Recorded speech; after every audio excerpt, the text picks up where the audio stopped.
Why is there something instead of nothing? It's really easy because nothing's unstable. Well, no, wait, let's go back a second, okay? Nothing is unstable. What do you mean that nothing is unstable? Nothingness is nothingness. Well, the physics has changed what we mean by nothing. In fact, nothing is a empty space, is a boiling, bubbling brew of virtual particles popping in and out of existence. Oh, wait, so no, fast, that's not nothing. That's something. Why are those virtual particles there? Because of the laws of quantum mechanics. And they tell us that even though you can try and count and see what's in there in empty space, you'll see nothing. But in fact, one of the biggest mysteries, and the reason I wrote the book, empty space weighs something. There's no evidence for God. So let me ask something. If there is no God, okay, if there is no thing called God, if he is nothing, can't something come from him? That was good. I'll take it even a step further.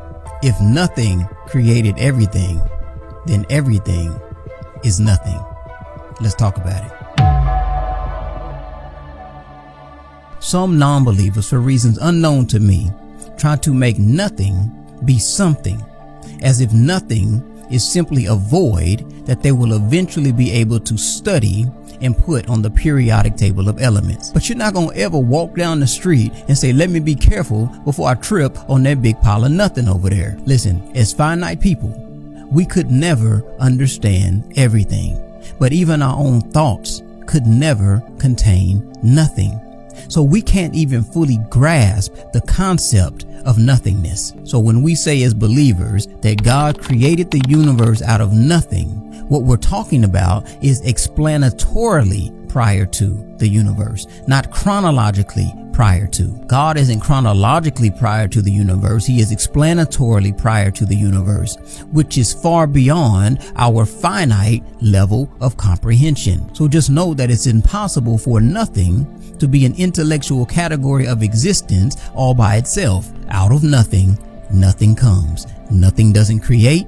Nothing doesn't produce anything. So maybe non-believers should call God the forever never nothingness. Let that sink in. And please miss me with this stuff about I just merely lack a belief in God as the being that brought the universe into existence. Because if you merely lack a belief about God bringing the universe into existence, you lack a belief about everything. You can have no belief about anything in regards to why there is something rather than nothing. Not about the birds, the bees, the flowers, the trees, or why any of us are here. You would simply be a blank canvas, which I find would be incredibly difficult to live out, because we all have to answer the question of why is there something rather than nothing? Why are we here? And the moment you put an answer towards that question, you now have a belief, a truth, a worldview, a proclivity towards something. So your lack of belief stems from your belief in something else. If I told you that this pen was red,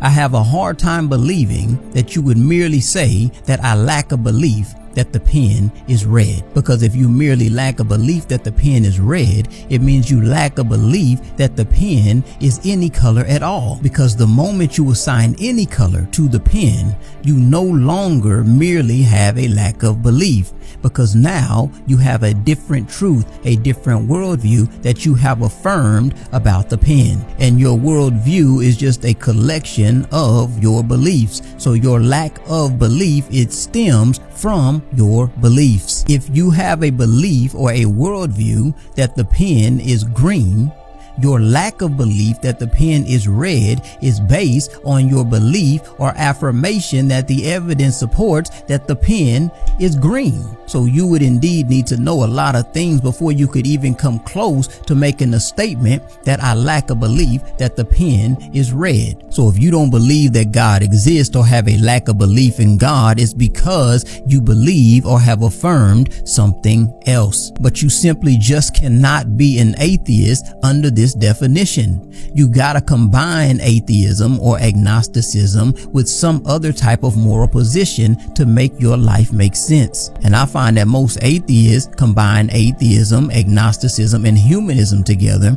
and call themselves an agnostic atheist humanist. So you're an atheist that takes a moral stand based on rationality, logic, and what you observe. And that's great. I'm so happy that you were able to use moral philosophy, etc., to inform your life and your worldview.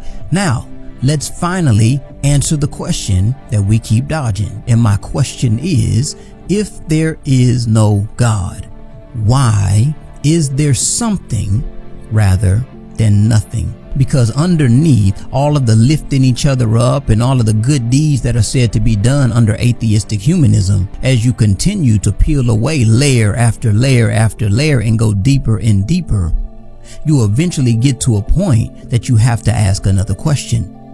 Says who? Who says that I should be good and not bad? What standard do you base your good grounds on? Why do you value truth instead of untruth? And it leads right back to the question of why is there even such a world to make these good moral choices? Why is there something rather than nothing? I hope this message helps somebody. Peace.